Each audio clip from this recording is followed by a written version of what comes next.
Hi, welcome. And in this lecture, I'm going to be talking specifically about divorce and child adjustment.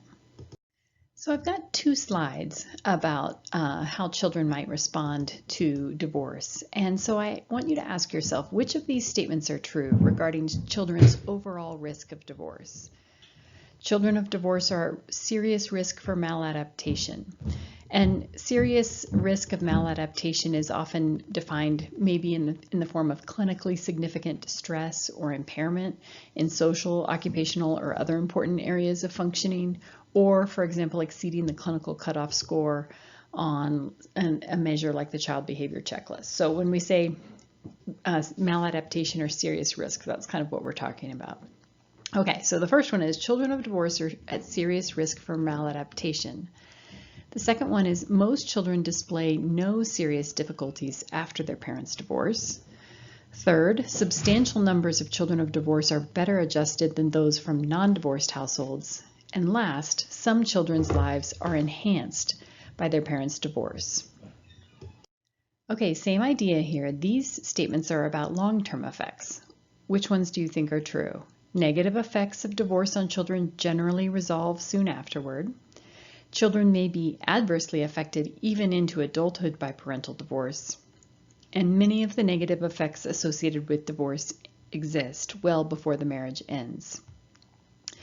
So interestingly, as we're going to get into, the information on both of those slides is all true, which makes the kind of research on divorce kind of seem contradictory and hard to wrap your mind around. So first off, this idea that the experience of divorce seriously increases the risk of behavior problems, yet at the same time, the majority of children don't show serious difficulties. So where we can get both of those statements being true is that on average, and this is older data, but I have not it's still being reported and I haven't seen it change yet, but on average, 20 to 25% of kids in divorced families would report high levels of problem behaviors compared to 10% of children from non-divorced families. So then what you can see is that, yeah, the experience of divorce does double the risk of serious behavior problems, so kind of meeting that clinically significant score maybe on a behavior checklist. Yet at the same time, 75 to 80% of children coming out of divorced families don't show serious difficulties in response to parents' divorce. So it's both. This graph also shows kind of the overlapping distributions. On average, children from non-divorced families are doing better in terms of well-being. But you can see that that's just on average. And if we look at the children of divorce in gray that have higher well-being, there's a lot of them that are doing better than children in blue or non-divorced households that have lower well-being. And as research has pointed out, if divorce substantially reduces parental conflict, a lot of times children end up being better off. And then we also have to keep in mind that there's a lot of heterogeneity in kids' responses to divorce. Lots of kids have, transitory kind of problems, adjustment problems with grades or mood or, sleep or peers, behavior, for 1 to 2 years. That's pretty common. Some are also going to have problems that persist over time, even into adulthood. And some were struggling long before the actual divorce even happened. So most kids who go through divorce, by the time they reach young adulthood or emerging adulthood, they're doing fine. However, on average, they are more at risk for struggling in their own romantic relationships, to get married, to stay married, or to form stable kind of cohabiting relationships. And they are at more risk for externalizing, like risk behavior issues, and internalizing issues like anxiety and depression. So lots of different factors have been studied in relation to kids' adjustment: gender, temperament, age, and yet the clearest are these 4: economic status following divorce, the quality of the parenting relationship and the parent-child relationship, the amount of interparental conflict, and the cumulative family structure transitions. And we're going to talk about each one of these more in depth. Okay, so economic status. We've already talked about money and economic advantage quite a bit in this class. And so we've got to keep in mind that economic status is more powerful in terms of its effects on kids than divorce status. And what we know is that men's post-divorce income, although it does take a hit, it is higher than women's post-divorce income. And this contributes to a high number of women and mothers who are, especially sole custody mothers, who are living in poverty. And that risk for mothers of living in poverty following divorce is about twice the risk that, for fathers.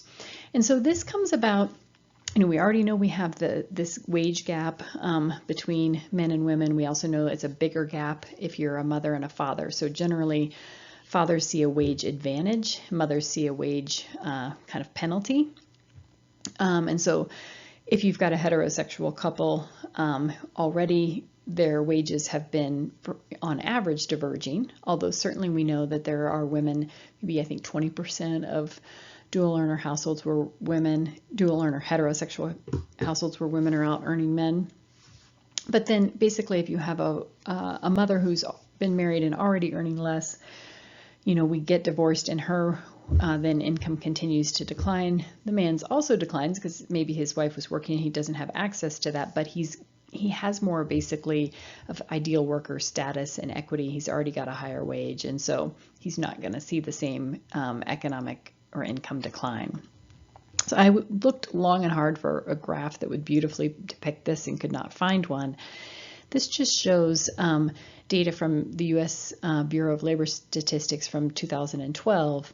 Doesn't show us kind of post-divorce, but what we can see on the graph is that on the bottom part where you look at other marital statuses, which includes never married, divorced, separated, and widowed, we basically can see that men with children are earning more than women with children. Okay, so let's talk more about parenting quality and the parent-child relationship. So the data on this slide is pulled from several meta-analyses. And so the first one is just this idea that in the Van Dijk meta-analysis, parent-child conflict and parent hostility emerged as having strong effects on child adjustment. And basically what their meta-analysis found was that negative parenting practices, like conflict and hostility specifically, were more powerful in predicting child adjustment than positive parenting